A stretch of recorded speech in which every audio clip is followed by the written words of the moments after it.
Live from the House of LeMay Makeup and Dressing Room. Here comes Amber. Stop what you're doing. Here comes Amber. She's just doing what she can. Here comes Amber. Cue the spotlight. Here comes Amber with 2 drinks in her hand. The matriarch of fashion, secret sewer glasses, you can't look away. Ask her, does she do it? There's really nothing to it. She's got that feminine game. If you have a party, or if you're feeling naughty, call up the House of LeMay. Here comes your favorite gal. Here comes your queen. Here comes your talk of the town. And we're live tonight. The music starts playing. It's time for cabareting. And we're live tonight. Ladies and gentlemen, please turn off all cell phones and get ready for your host, Amber LeMay.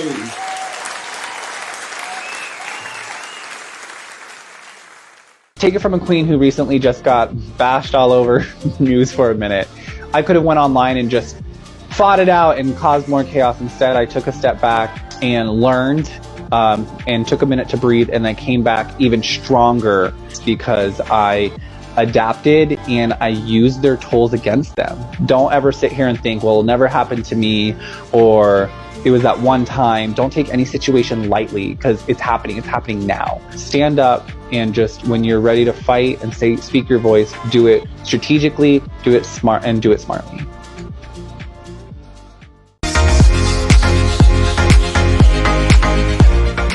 I am so glad that I went to the Museum of Failure and I wasn't one of the exhibits. You can't talk about failure without talking about New Coke and how quickly they just got rid of that and went back to the original recipe.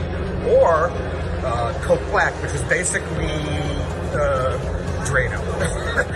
And I'm wrong, and I have to correct myself. I thought Crystal Pepsi had been a guest on Amber LeMay Live, and in fact, it was an actual product.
Good evening and hello to Amber Live. But first, I want you to like, share, subscribe. Thank you very much. You know what? Now it's time for this week's news briefs.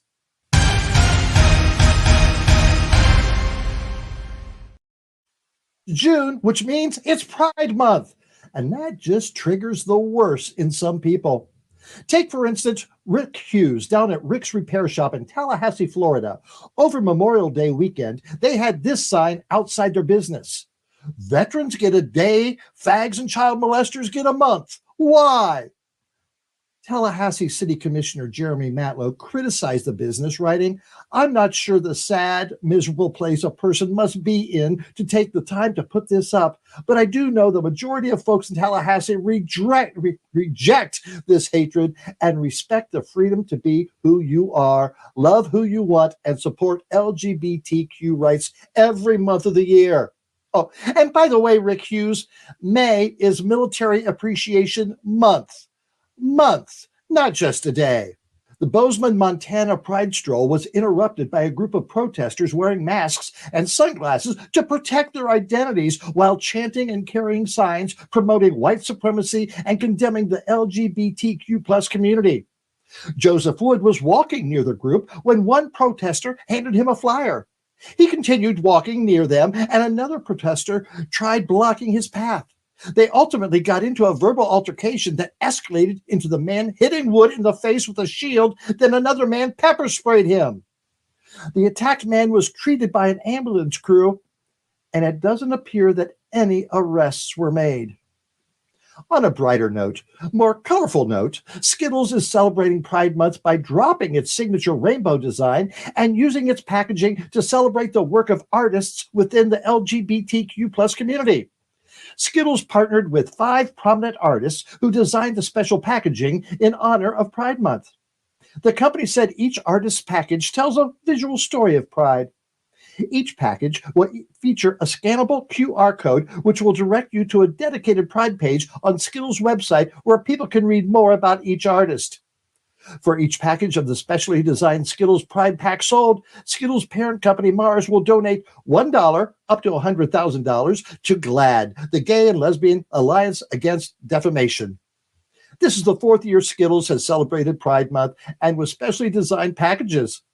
Taste the rainbow indeed. And that's this week's News Briefs.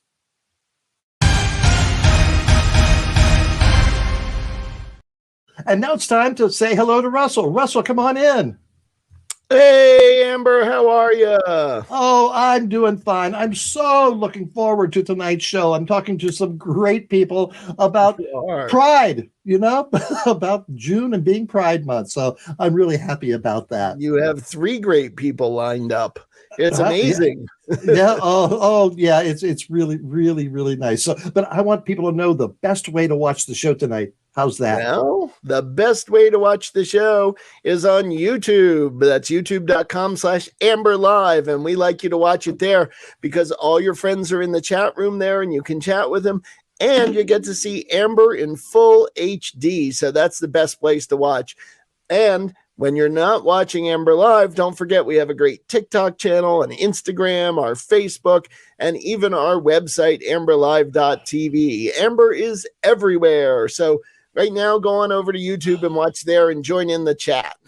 Yes, chat. We'll be chatting. So this is a recorded show, so we'll be chatting live with you. So we want to hear your comments about what's going on. And Russell, what is going on with something else? Well, that would be the bustiers. We love our bustiers. We're always getting new bustiers, and we are so happy that they're supporting us. You can see that great list there, and we would love you to become a bustier and help us out. You can use that Venmo at RJD Pro, or if you'd like to use a credit card, just go to amberlive.tv and look for the Support Amber Live donate button, and it's all good. Any amount you can give is a great help. $5, $10. If you got more than that and really want to help us out, we'll take it because we have expenses, believe it or not, the software and the lots of other things. So thank you to all our bustiers. Yeah, drop a $5 or a $10 tonight. We'd really appreciate that. All right, so tell us about our guests. Well, we have 3, well, actually, I believe it's 4 guests. Yes. But 2 of them are from Rutland Pride, and I believe that's Moonshine and Amy. And wonderful people that you interviewed all about what's going on in Rutland, Vermont. Who knew they were Rutland County's first Pride event. They're so excited. And Lucy Bell and I are going to be down there to perform and speak on the 17th. We can't wait. And then we also have a very busy man in the heart of all the mess, Chris Caputo, who is a city commissioner for Wilton Manors in Florida. And that they are just fighting down there for everything they can get, trying to block what DeSantis is doing. So it'll be interesting to hear what Chris has to say. And he looks great too. Oh, I know, Amber, you always go there, don't you? Oh, I'd go there. And then we have a repeat customer. Our dear friend Yolanda's coming on, and she's involved in like 3 different prides this year, I think. She talks about New York Pride, what she and her husband have done down here. She's talking about Burlington's Pride. Is she going to Rutland Pride? Do you know? Yes, she'll be there too. She'll be yes. at Rutland Pride, and she's even doing something in New Hampshire this year. The girl's busy. Great conversation with all 3 of those interviews. So let's get started with the Rutland Pride. I'm so excited to talk to the organizers of the first Rutland County Pride. Come on in. Hello. Hey, Amber. Hello there. Introduce yourself, please. I am Amy Lee Celestial, and we are working together planning this Pride Festival. And I'm Moonshine Shori. I'm the co-chair of Rutland County Pride Festival. And this is the first festival in Rutland. How did that come about?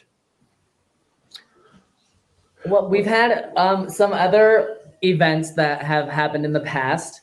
Nothing on this scale that we're planning to do. It's an all-out festival. We were at one of our first board meetings, probably back in November. And that's kind of like the beginning of all of this was the start of Rutland County Pride Center, where it was kind of put out there, and it was kind of like an open call. And a few of us, Todd Walker was interested with Will, and we all kind of met together and was like, here's our board. What should we do? Let's do a festival. And that was last summer. And then we started seriously meeting bi-weekly and now weekly, putting this on in October of last year. Yeah. What do you have planned? We have vendors, we have entertainers, we have a drag show, we have art installations, food. We're also the Rutland Farmers Market is going to work with us, and they're going to extend their hours. And we're right on Center Street. So we're right in the heart of downtown Rutland. So it will be starting at 9 o'clock. Performances will start around 10 o'clock a.m., going till about 5 p.m. And during that time, the farmers market will be open.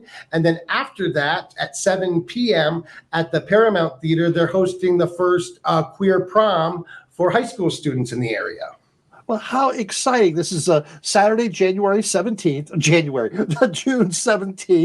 And I know you've asked Lucy Bell and I to come down and perform. We're so excited, but we prefer not to be on at 10 o'clock. Yeah, no. That's fine. Yes. We'll push you back in the line. We're starting with yoga, and the mayor's going to come down and do the opening ceremonies, but we do drag shows monthly, so we do know who we are booking. And we actually just confirmed that Jocelyn Fox from season 6 of RuPaul's Drag Race will be performing at Rutland Pride this year. How exciting is that? Now, you said you do monthly drag shows. We've got a clip from one of your recent ones. Let's watch that.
So where do you perform those?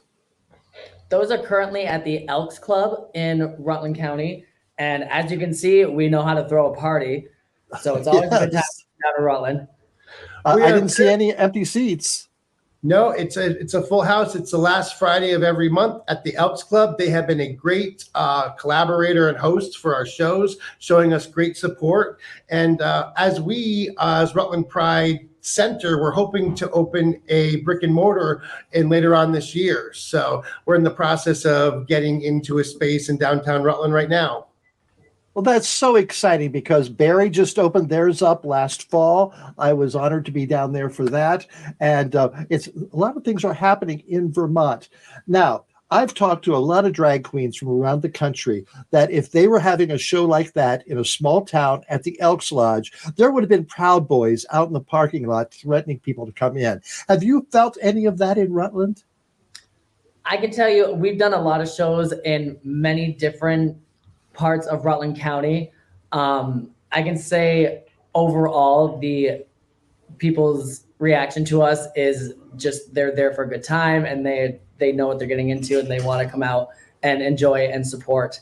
I can say hasn't really been any or much backlash, especially from that. We've taken precautions for that, as you have to now in the world. We do have security. I will say the Elks Club, the men there, I wouldn't be messing with those veterans. And they have been very much when I was like, we're going to do it at the Elks Club.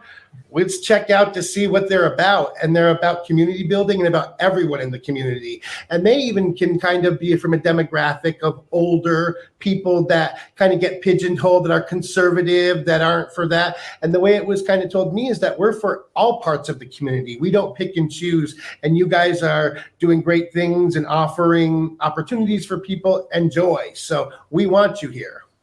That's really amazing because Rutland, let's say, has not had a reputation of being the most progressive town or city in Vermont. So that's very good to hear. You had to go to the city council to get approval of this. How did that go? It was wonderful. I went and spoke in front of the alderman, and we weren't sure how it would go. We didn't think we'd get a no, but we thought we'd come back. It was voted unanimously, and afterwards, 2 of the aldermen talked to us and congratulated us on the work we're doing, and it was quite moving and just a very big success for Rutland County Pride. Don't you feel fortunate living in Vermont? I do, and I really feel like it's the legacy that we're starting here. That necessarily that we didn't. Sometimes, if you don't see something that you need to make it happen. And I feel like that is the legacy that we're starting now in Rutland and being a visible part of it. So people that might not have felt that they could come out are coming out. Just recently, we'll have interpreters at Rutland County Pride. And it was someone coming up that there's deaf, queer people in the community that don't have an opportunity to go out or feel that their disability compounded with their sexuality would get them ostracized. So the ability that they can come and be able to be a part of it is something that we really want to offer to the community, to the whole community. I know we're talking a few weeks before the event, and so I know all your plans haven't been finalized, but there's a way that people can find out what's going on at Rutland County Pride, and there it is right there, that QR code. I believe that's the first QR code that we've shown on Amber Live in 152 episodes, so congratulations for bringing us into 2022-3.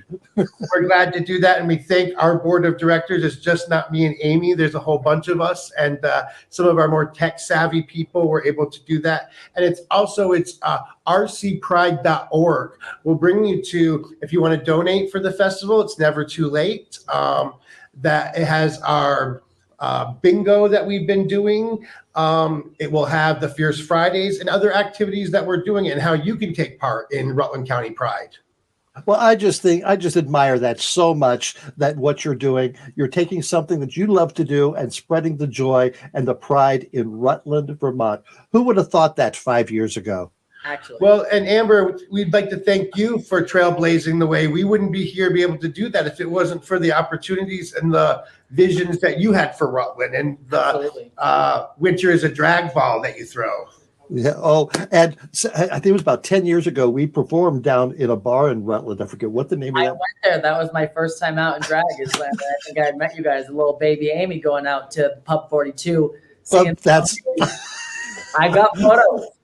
Oh, oh man, that was a fun. We looked good that night. That was a fun night. It Well, really was. thank you so much. I'm looking forward to coming down there on June 17th to be a part of the first annual Rutland County Pride. Congratulations, and thank you. Thank you so much. Thank you, and can't wait to have you in Vegas. Can't wait. I'll be there. Thank you. Thank you. I'm really looking forward to going to Rutland on the 17th. But last Saturday, I was in Essex, Vermont for their first Pride celebration. Here's some pictures. Here's one of me under the rainbow balloons. Isn't that fun? And then I saw several past guests of Amber Live. Here's Emoji Nightmare. She's been on the show many times and loves to pass the tea. Yeah, she did a great story out of there with her good friend Katniss. And then John Kalaki. Oh, if he wasn't married, I'd be after that man. What a nice man. Good author, too. And then Jen Ellis, another author. She was on the show just a few weeks ago about her book about Bernie's mittens. It was great seeing them. It was a great pride. Congratulations to Essex, Vermont. All right, Russell, come on in. Hey, great interview to start. And you look like you had a lot of fun in Essex. It was, it was a kind of an overcast day, but our good friend Andrew Goodman was my chauffeur and photographer, and so we had a fun afternoon just chatting and spending some good time together. So thank you, Andrew. Appreciate that. All right, great. So what do we have coming up next in the show, Russell? Well, after we get done talking, you've got your interview with Chris Caputo. And then I believe we have some altercations to deal with. Oh, Amber. And then Yolanda's coming on, and that's a absolutely wonderful interview. And of course, Rocco and Bug and Shug and all kinds of stuff. And I have a rant as well. Oh, good. Yay. Yep.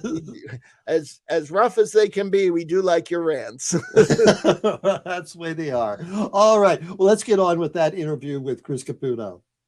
All right, now we're going to talk about Pride in Wilton Manors, Florida with our good friend, Chris Caputo. Chris Caputo, come on in. Hey, Amber, it is so good to see you, and you look amazing as always. Well, I have no choice. I just have no choice. So, Chris, please tell our viewers, what do you do there in Wilton Manors, Florida? Sure. So I have the great honor and privilege of being a city commissioner. And so I serve the residents and businesses and visitors here in what I think is the gayest place on planet Earth.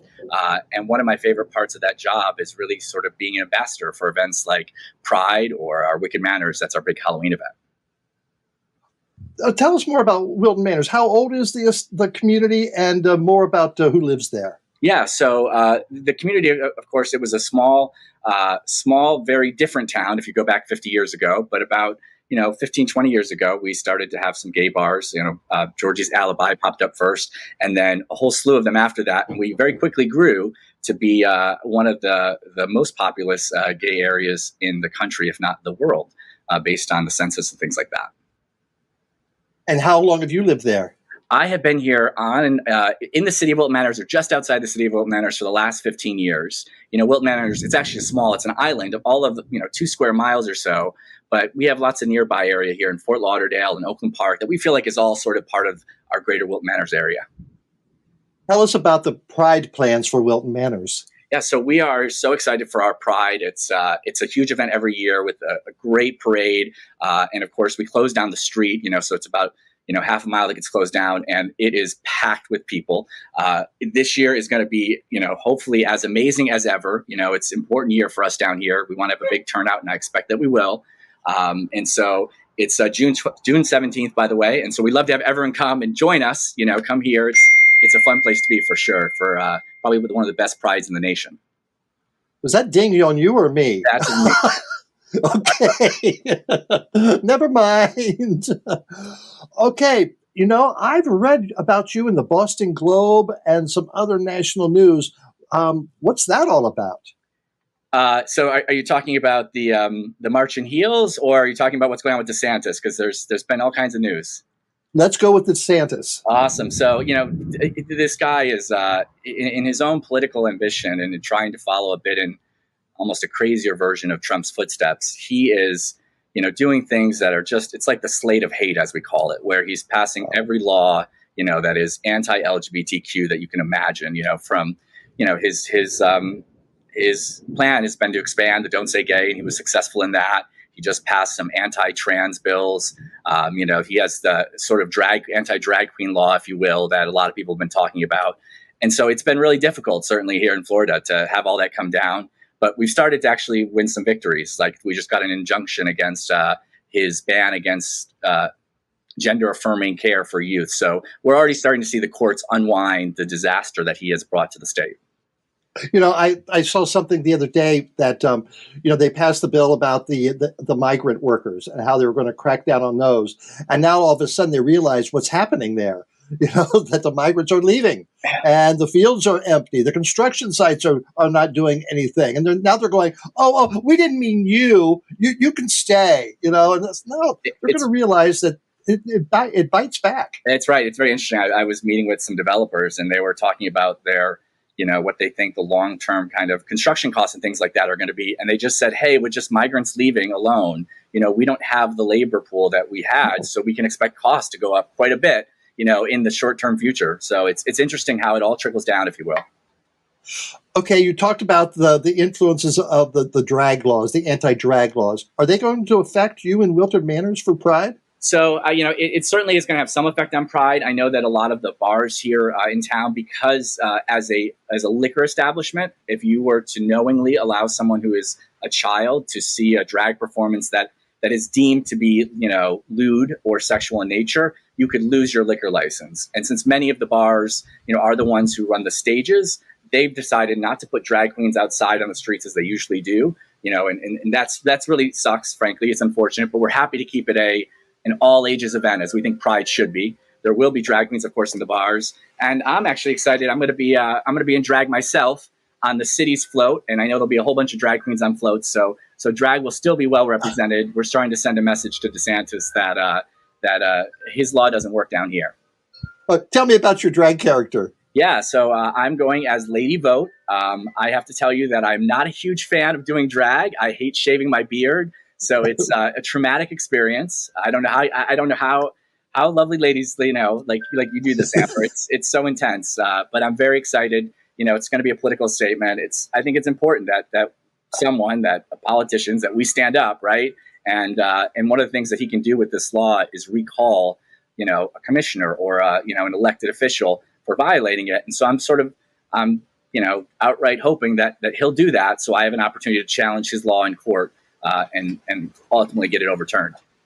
I do too, and that's what's going to take is us fighting back. Later on, I'm doing one of my rants, and it's about we need to get noisier and angrier than they are, That's right. And because we've got to fight back. Because 50 years ago, our forefathers fought so hard for what we had, but we're losing now.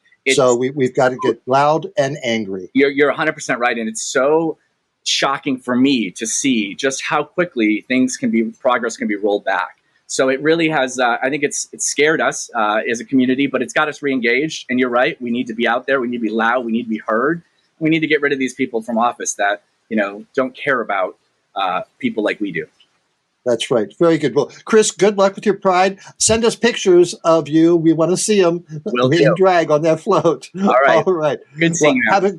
Have a good Pride. Bye. Thank you so much, Chris. It was great talking and seeing you again. And Chris also told me that Miss Richfield's Bingo Bonanza will be back on June 19th. I'll be watching, that's for sure. All right, now it's time for this week's Altar-cations.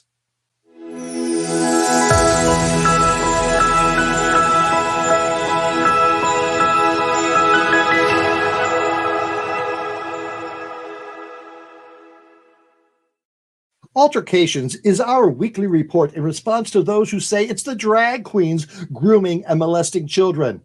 Who is really putting children in danger? Well, in Italy, it's Mirko Campoli, a 46-year-old layman and former national leader of the youth wing of a group called Catholic Action. He was arrested last month on charges of molesting at least 4 minors aged between 10 and 14 when it happened. According to media reports, suspicions against Campoli surfaced as early as 2020 when he was fired from the Tivoli school where he had been working as a religion teacher. Then there's Chris Hundle, the longtime campus pastor of a Christian college ministry at Baylor University. He's been arrested and charged with sexual abuse of 2 boys. The crimes allegedly involve convicted sex offender Daniel Zavala, who's at the center of a widening sex scandal involving Chi Alpha Campus Ministries. Hundle and his wife, yeah, I said his wife, have resigned as campus pastors, and the church where he was lead pastor has taken down their website. Stephen Brian Airy was convicted in April on 20 counts of lewd acts with a child under the age of 14, according to the Tulare, California County District Attorney's Office. He was sentenced to 300 years in prison. Airy was a former youth pastor who was working for the California Department of Corrections at the time of his arrest in 2019. He was one of 2 men arrested for molestation with ties to the same church. Shameful. And that's this week's Altar-cations.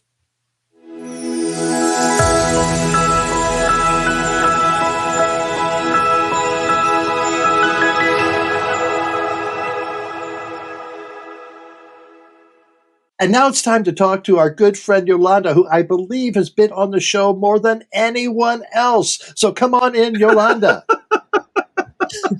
That's awesome. Wow, I take a badge of honor. Yes. Oh, well, we love talking to you about everything, but we're going to talk about Pride tonight. And what are your origins with Pride? Do you remember your first Pride? I do.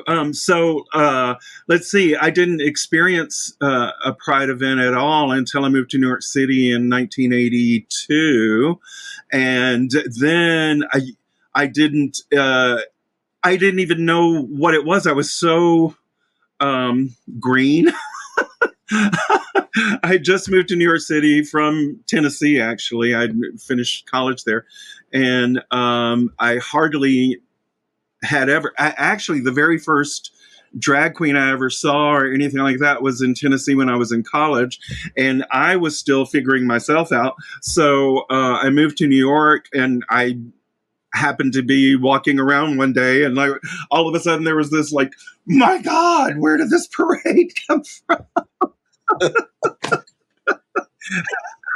You really are a blonde, aren't you? I didn't have any idea. So how did that evolve then? Well, it was so cool. Of course, I got really super excited about it, and I found out what it was and everything. And I think I actually remember going over to Stonewall and just going, talking to people and going like, what's going on? What is this?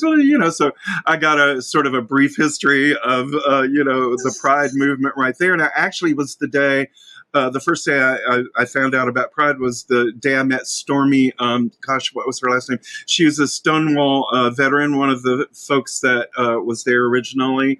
I met her. She was this amazing lesbian who really took me under her wing and helped me get a job here in New York City. And just, I don't know, it was just, it was actually quite a magical day. So yeah, I remember it. I do remember it very well.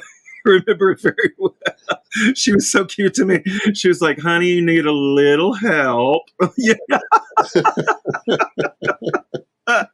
And that was before I even started wearing spandex and, dyeing my hair or anything. Like I was just, wearing my preppy clothes from, college and all of that. So it was just really funny, but from then on, I got super involved in Pride. Actually, we had an organization called, it was an artist organization, Gay Artists Association, I think is what it was called. But we got really creative and we would build these amazing costumes and everything. And that is where this was built for me. But I'm sure you can remember me wearing that big, huge foam rubber dildo around Burlington. Yeah, that is implanted in my mind. Yeah. And of course, Matt Thorson took all kinds of pictures of me in that outfit. But that's where it came from. It came from the Gay Artists Association. One of my friends there made that for me because he knew I would wear it. I was just like, oh, I'll do anything, So, and then that year, which was later on, 84 or 5 or something, I wore that in my first parade. And for 10 years after that, really, even after I moved to Burlington, I came back down to New York to be in the parade and wear that outfit and just be like all crazy, But Pride has been a very important event here in my life. And of course, the year, we're going to talk about this, but the year that the new Pride March began here in New York City. It's I forget what it's an alternative march to the Heritage of Pride March. The first year that happened, my husband Glenn was very involved in organizing that, but that's also the same year that I got booked to help North Conway, New Hampshire, start their very first Pride. So sort of my journey with Pride has been really, really cool. For many years, I was just partying and playing in the streets. But then later on, I began to understand, how important it is for our community and for other people in the community at large to see us and everything like that. And I felt very, very honored and privileged to help North Conway, create their first Pride. So I've been working with them every year, actually, since then. And what are you doing this year? Well, I'm doing 2 drag story hours, and I'm hosting the whole event. So it's like 8 hour, 10 a.m. to whenever 7 or 8 p.m. And then also performing, doing a set of music on stage. So if anybody's out and about, let's see, it's the 23rd, I believe, of June. I can look at my 24th. It's Saturday the 24th. Yeah. Mm-hmm. Yep. Yes. Tell us about the atmosphere there in North Conway. Are you going to feel safe? North Conway is really, really cool. I'm so super proud of them. From the very beginning, they got the entire community, whether, gay, straight, whatever, to be really super involved in the Pride event. So there's always, the church leaders from town and city commissioners and the mayor, and everybody really comes together for this local bakeries, not only LGBTQ bakeries or, businesses, but local businesses and everything. It's been a real joy for that town, I believe, and yes, we are totally safe. We've never had any problem. People in that community really, really love it and really support it. So it's, it's fantastic. Yeah. And before that, you're going to be here in Vermont to do a few story hours with our good friend Emoji. Yeah, Emoji and Katniss. I'm going to be, Rutland Pride's on the 16th, right? I don't know if you're 17th. Okay, well, actually then, that day on the 17th, we're doing a drag story hour somewhere in Rutland. I don't have the address yet, but then on the 18th, we're doing 2 story hours, one in East Dover and one in, Chester, which is closer to where my property is, in Vermont. So we live, in Windham, which is fairly close to Chester. Now you'll remember the days back in the 80s and early 90s when there was only one Pride in the whole state, and it was either in Montpelier or Burlington. That was it. If you wanted to be proud, that's where you went in June. This month there are an amazing amount of Prides. I just went to one last week in Essex. There's one in Newport. There's the Rutland County. We just talked about them, and that's their first one. Bennington's having one. It's all over the state. Montpelier had one as well last week. It was just amazing. And then Burlington has theirs in September. So we have, so it's a little cooler there. Exactly. That makes sense to me. It's a little cooler. but it's just so cool that that's happening in those It small really towns. is, Amber. I'm so proud of Vermont. I mean, like, I noticed that too. I didn't even see that until this year. I mean, is this something new this year with all the different towns? It must. I think COVID had something to do with it. People just sitting around going, "Gosh, let's organize something," and it just catches on. Saying, "Well, if Essex is doing it, we're in Newport. We're going to do it too." And and it would be nice if we just had one big state one as well. Maybe in September they'll all come together with contingents from their small towns. That would be be really, really cool. I'm actually going to do a drag story hour in September in Burlington at a synagogue by Endora. Remember Endora from back in the day? Yeah.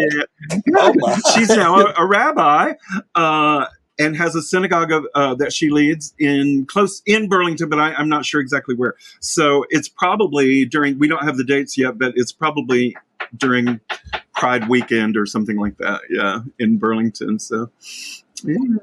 Now you have contacts from all over the country. What have you heard about their reaction to what's happening with the laws being passed against our community? Well, I totally see the support of the LGBTQAI community in every state that I know about. I mean, that I've been involved with. I mean, and when I say that, I mean support of people in general. You know what I mean? Like the lawmakers and stuff. Of course, I don't necessarily have any anti-LGBTQ friends or anything, but my my family is a little weird. But that's a different story. But isn't that the definition of family? A little weird. But I have friends in Tennessee. I've lived in Tennessee, Alabama, Florida, all of these states, North Carolina. I have family and friends in North Carolina. So all these states that, are passing these laws and stuff, it's a shock to my friends in those states, as well as a rallying call. You know what I mean? So in Tennessee, as we found out recently, a federal judge struck down the ban in Florida and the ban in Tennessee. So I'm, confident and hopeful that the one in North Carolina will also be struck down. I really, really think that this is an opportunity for our allies and our community to join really tightly and to really say, no, we will not put up with this. And that, to me, is what is happening. Now, my husband is very much a Twitter aficionado, which I am not, but he is all the time, looking at this stuff. And it's really amazing on the ground, the amount of people that do not give a rat's ass about, banning anybody from anything. It's ridiculous, But unfortunately, we have let folks get into power that are feel empowered to do these things. But I truly think that this recent trend of putting these laws together is a rallying call. I really see it that way. I really, really do. I think that there's the reaction while it was happening, people said, "Oh, that'll never pass. That'll never pass," and then it did pass, and now they're seeing some repercussions. Exactly. All of a sudden, their rights are being affected, or I didn't know that would happen. And so I think there is a reaction, and we just have to keep the pressure on there. And vote these suckers out. I mean, it's ridiculous when there's so many other things to focus on, like climate change. Hello, I'm in Brooklyn. Yeah, we're talking today on Wednesday, where it's very, very hazy in New York. We just canceled drag story hour for today and tomorrow because of the air quality here. From the fires, and bless our dear neighbors in in Canada. I mean, I have a friend in Nova Scotia that was house sitting for someone on the edge of the, the fire. And so she had to take all the animals and stuff everything in the car. She was house sitting for all the animals and, run back to her place, which was on the coast. So, I mean, it's just, that's a lot. That's an awful lot to deal with, and of course we've had that in California too. So, these are the problems that we need to address, not like the ridiculous, I mean, banning books. A Wrinkle in Time. What? A Wrinkle in Time is banned in Florida. I'm like, okay, well. So on the day after your North Conway Pride on the 24th, you're coming here to Burlington on the 25th to, I believe, officiate our memorial service for our good friend Mike Hayes, also known as my drag sister Marguerite LeMay, that we've done several pieces on recently, who passed away last month. Tell us about those services. What do they mean to you?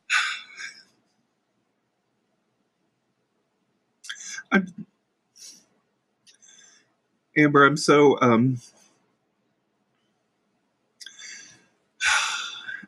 to celebrate Mike and you and Lucy Bell.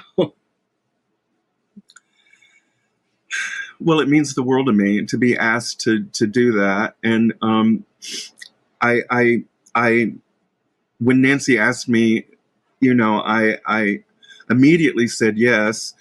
And I feel not only the loss of Marguerite and Mike, but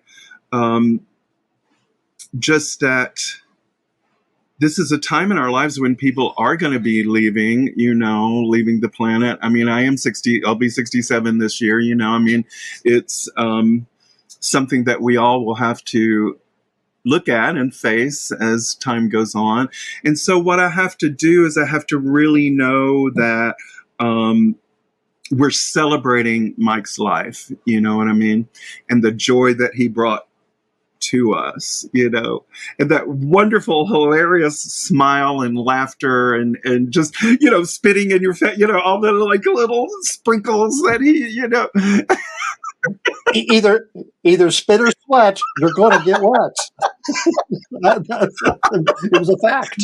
I have never in my life met anyone like Mike Hayes, Marguerite LeMay. I swear to you, you guys, when you guys came out, came on the scene and came out and started doing things and everything, it was just like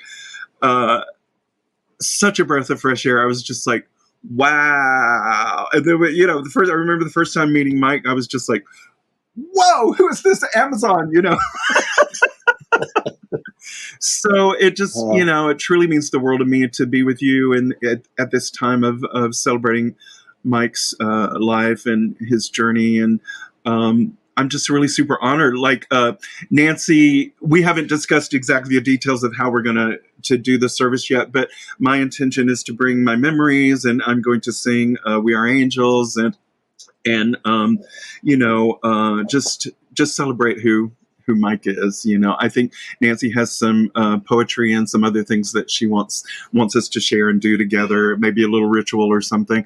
But I cannot wait to see you and to see our wonderful Burlington community. And together we will celebrate the wonder that is Marguerite LeMay. Oh my! And that it truly is a wonder. Well, you are a wonder as well, Yolanda. So good to talk to you. Can't wait to see you. I'll see you in Rutland on the 17th, and then here in Burlington on the 25th. So looking forward to that. Thank you. Happy Pride. Travel safe. Thank you, darling. It's always so nice to talk to Yolanda. Thank you. And now I wonder what Rocco has to say about Pride Month.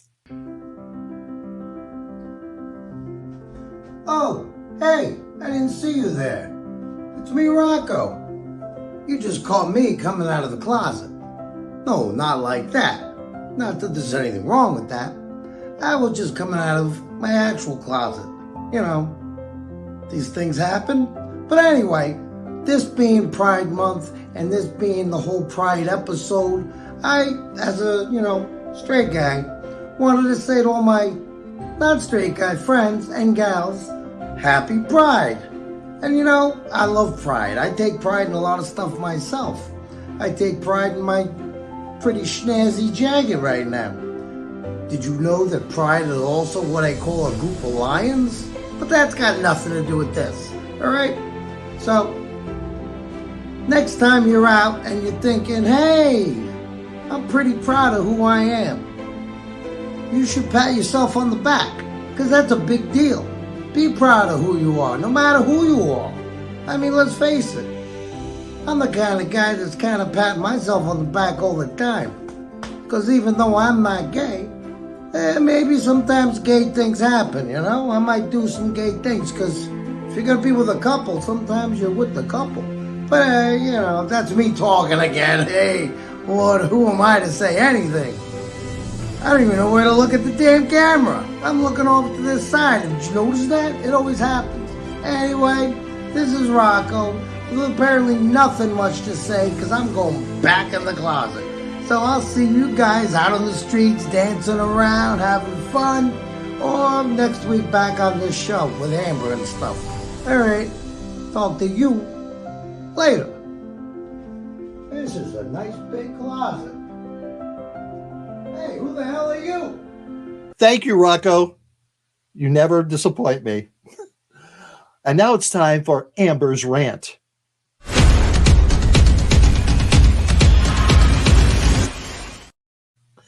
This isn't so much a rant, more of a reminder.